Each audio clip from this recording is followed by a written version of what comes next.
This is a notebook from 2016 which deals with the Italian game. The Italian is really a good opening to learn because it teaches you a lot of strategic ideas, maneuvers, and stuff that you can really not learn very easily because everybody wants to improve, but they don't understand that the improvement comes through also studying some openings that will teach you how to play chess. And the Italian is one of those openings. At the same time, the problem is that the Italian has been revived by Kasparov and other grandmasters and has become a huge opening.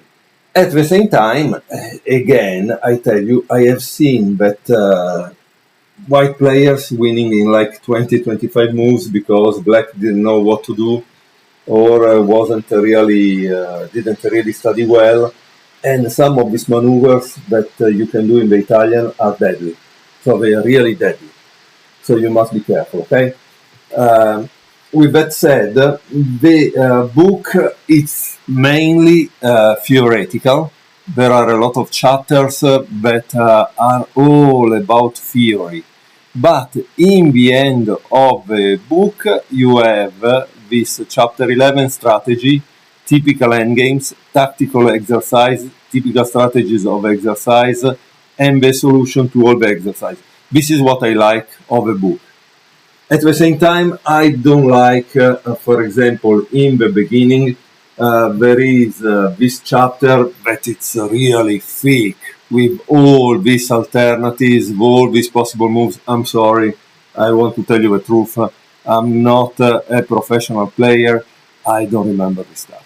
I'm sorry. But I must tell you the truth. I'm not lying. I like books that show me games.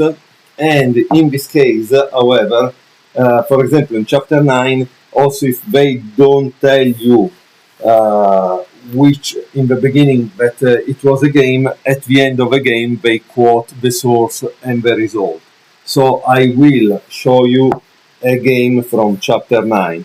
I will not show you all the theory because, for example, also for this game, there are it's just 3 pages, but it's really thick with theory and with alternatives. So the book gives you what you paid for, which is to teach you Italian.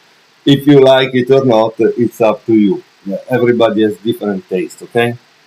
So the Italian begins with e4, e5, knight f3, knight c6, and this is bishop c4, the Italian game. It was also called the gioco piano. Bishop c5, c3, knight f6, d3, a6. By the way, let me return a little back from the beginning because I want to tell you one thing that I believe is important, okay? So the problem is when you study an opening, you want to have a repertoire, right? That covers all the possible bases. So there is a problem here. e4, e5, knight f3. Black is not obliged to play knight f6, okay? He can play d6, he can play knight f6 and enter the Petrov or the Russian opening. I don't know if now you can say Russian because the Russians are banned. So. But if he enters the Russian opening, clearly you need to have another book which covers the Russian opening. So be aware that not everything is covered in this book.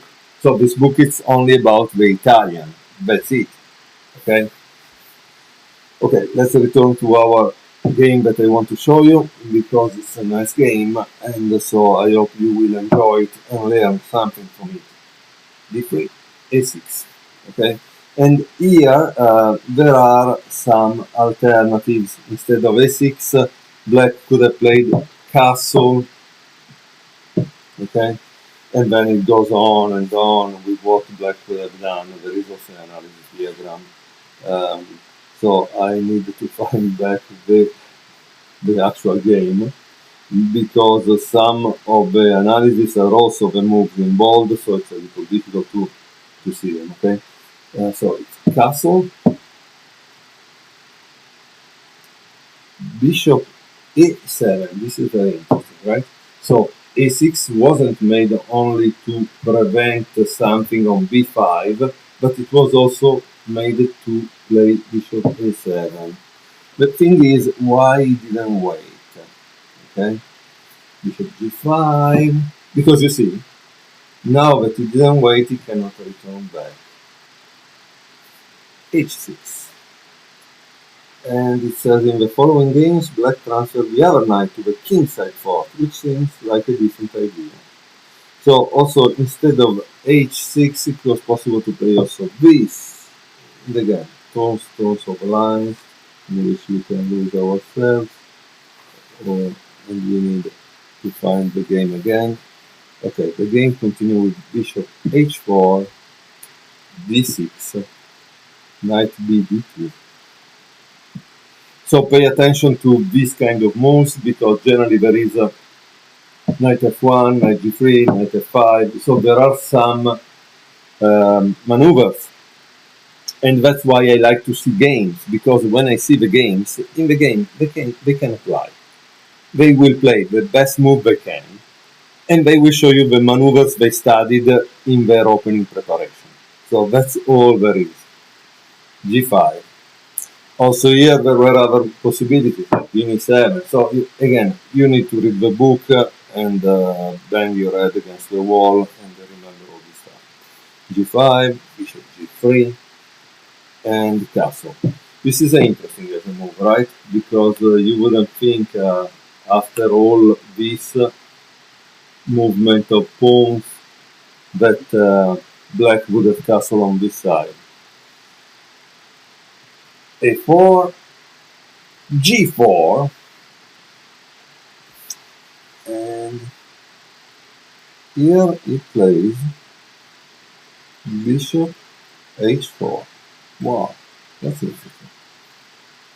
That's interesting. So it seems that he calculated also this line. G takes f3, king takes f3, king g7, and rook king h1, and this transposes into the line of the book. That's interesting. Good. Let's see, however, what happens. Okay. So after bishop h4, he played king g7, king h1. Ha ha ha! Look how beautiful is this move. He's telling, it's really funny. He's telling black, yeah, take this, so I can open the file and teach you something about attacking a naked king. Okay, and he did it. Queen takes a3, and knight b8. Wow! So you want to bring back probably this knight to defend the king side, but he says, the book says, this retreat is too passive. White has compensation in any case, but matters are not clear, and he gives a novelty. Instead of this move, black should have played rook g8, which is a novelty, or at least it was a novelty in 2016 when this book was written. Maybe now, we are 8 years later, it couldn't be a novelty. Maybe someone actually played it.